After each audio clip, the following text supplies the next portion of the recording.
Going. CBC News is reporting that Canada Post won't collect guns banned by the federal government over safety concerns. We're talking about military-style weapons that haven't been legal since 2020.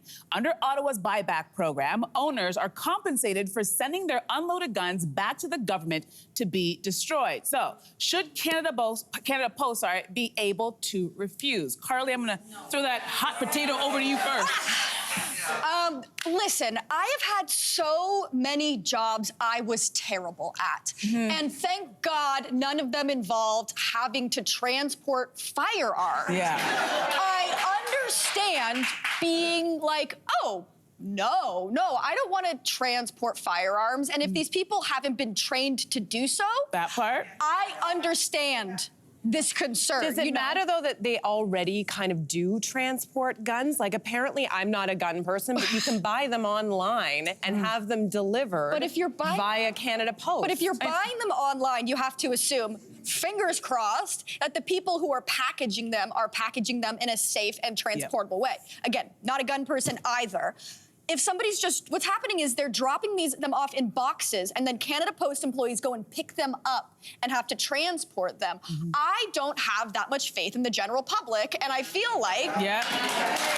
The box is gonna explode. Listen, I'm completely with you. Anybody who's worked retail knows. Listen, I've had people want to take my head clean off my shoulders because they're trying to return something without a receipt. And they're ready for war. I cannot imagine taking a gun that perhaps a person is not very happy about the fact that they have to return it anyway. And now you're leaving this very young hourly wage person to have to deal with this very maybe combative person. And I just think, you know what, this is a job that should be for someone who knows about guns and how to dismantle them and whether there's even a bullet in the chamber. I wouldn't know that. What's the alternative? And also, I'm sorry, Hold on. Wait, Canada Post is not a secure place. I don't know if you guys have been to think about your local post office. It's just a desk and a door that swings like this. So if you're returning your guns, right, and I get them and I put them in the back, what's to stop somebody from hopping over that desk? It would take very little. I could do it. And then going back there and stealing things. If I'm the employee, you're not paying me enough for that. This needs to be in a secure location with somebody who has a lot of detail and knowledge about guns. I'm about to do something. I'm going to say something that I never thought in a million years on this show I would ever say. I am going to support the law-abiding gun owners out there. The whole program is to say, you know you have a weapon that once upon a time maybe was legal to buy. It is now illegal to buy. And the vast majority of gun owners in this country who are legal gun owners are good, normal people that look like you and me and want to do the right thing. This is a big assumption to make that somebody is coming to the counter disgruntled because I got to give up my weapon. You are assuming something about a whole group of people that you know nothing about. I think probably some of the most law-abiding people are the ones who know how to clean their guns, who know how to take the bullets out, all of those things. We are making a sweeping assumption here. The boxes are mailed to your house. They tell you exactly how you're supposed to load the box. Somebody wouldn't even know that that box is necessarily a gun. The government's taking care of a lot of this for you.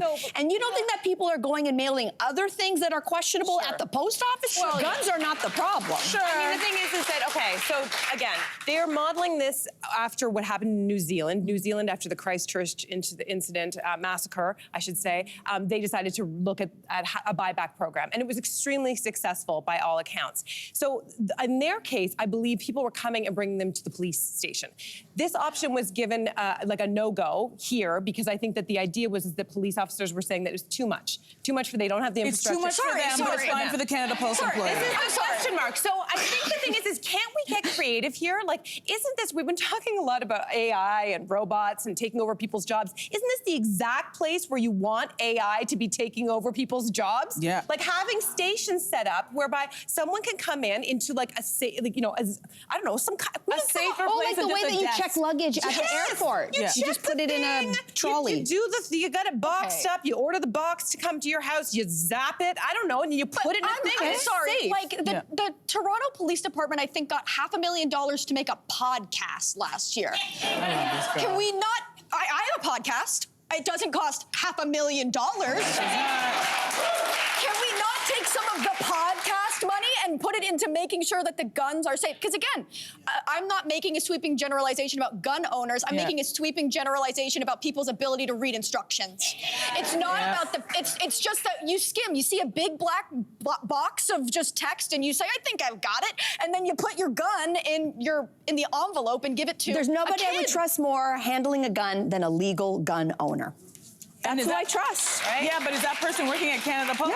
Yes, exactly. Yeah. It's the Okay, kid. we're not going to solve this today. No. Definitely I forget think about good it. Discussion, right? I think we're Good discussion. Hey there, what did you think? Drop your comments below and join the conversation. And don't forget to like and subscribe so you can find more on everything from food and fashion to pop culture and current events. See you soon.